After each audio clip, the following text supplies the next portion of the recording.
सभी मीडिया के मित्रों का भारतीय जनता पार्टी के कार्यालय में हार्दिक स्वागत है। साथियों, जैसा कि हम और चुनाव आयोग के साथ मिलकर उन्होंने एक बहुत लंबी प्रक्रिया उन्होंने की। डिलिमिटेशन कमीशन की honourable chairman honourable retired justice Ranjana Desai ji और उनके सारे मेंबरों ने यहां जम्मू संभाग के अलग अलग क्षेत्रों का दौरा किया। वहीं कश्मीर घाटी में भी अलग अलग क्षेत्रों का उन्होंने स्वयं दौरा किया। सभी राजनीतिक दलों के नेताओं से और सभी जो सोशियो पॉलिटिकल लीडर्स हैं उनसे भी मुलाकात की,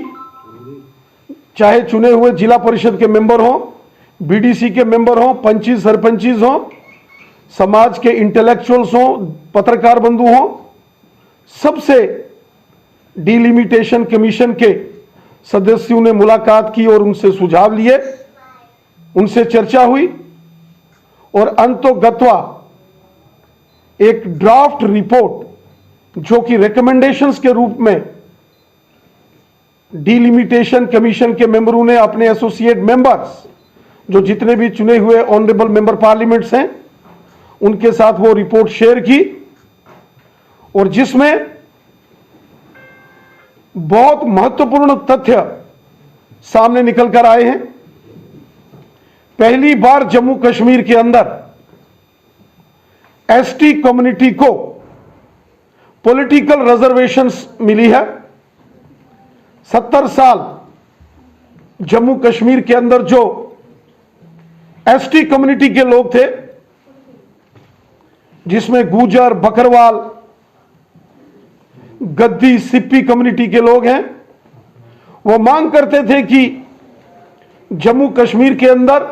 एसटीज को पॉलिटिकल रिजर्वेशन होनी चाहिए, जो कि पूरे देश में थी। चूंकि यहां धारा 370 लगाई हुई थी और यहां के जो हुक्मरान थे एनसी, कांग्रेस और पीडीपी के, जिन्होंने 70 साल यहां गवर्नमेंट की, उन्होंने कभी भी गुजर बकरवालों को, गद्दी सिप्पियों को एसटी की जो पॉलिटिकल रिजर्वेशन पूरे देश में थी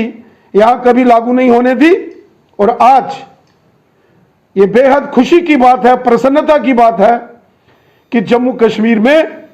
भारत का जब पूरा संविधान लागू हुआ, देश का पूरा कानून जब जम्मू कश्मीर में लागू हो चुका है, उसी के तत्वाधान में आज एसटीज को पॉलिटिकल रिजर्वेशन के माध्यम से 9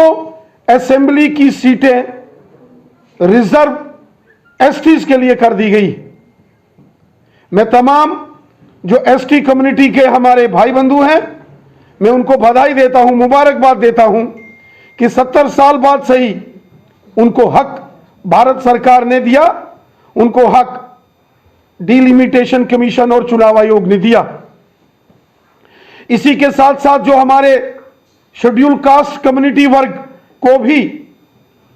इस डिलिमिटेशन कमीशन द्वारा जो इंटरिम रिपोर्ट, जो ड्राफ्ट रिपोर्ट, जो रिकमेंडेशंस आई है, उनके लिए भी 7 सीटें आरक्षित की गई। साथियों, यह बहुत प्रसन्नता की बात है कि जम्मू कश्मीर के वो वर्ग जिनको 70 साल यहां दबाया गया था, अब उनको उनके अधिकार यहां मिल रहे। जम्मू कश्मीर के अंदर 90 विधानसभाओं का गठन होगा और टोटल, चूंकि पहले 87 असेंबली सेगमेंट्स थी जिसमें से 4 लद्दाख में चली गई, तो 83 बची और 7 नई असेंबली सेगमेंट्स को बढ़ाया गया है। और ये जो 7 नई असेंबली की सेगमेंट्स यहां बढ़ाई गई हैं, उनमें कठुआ जिला, सांबा जिला,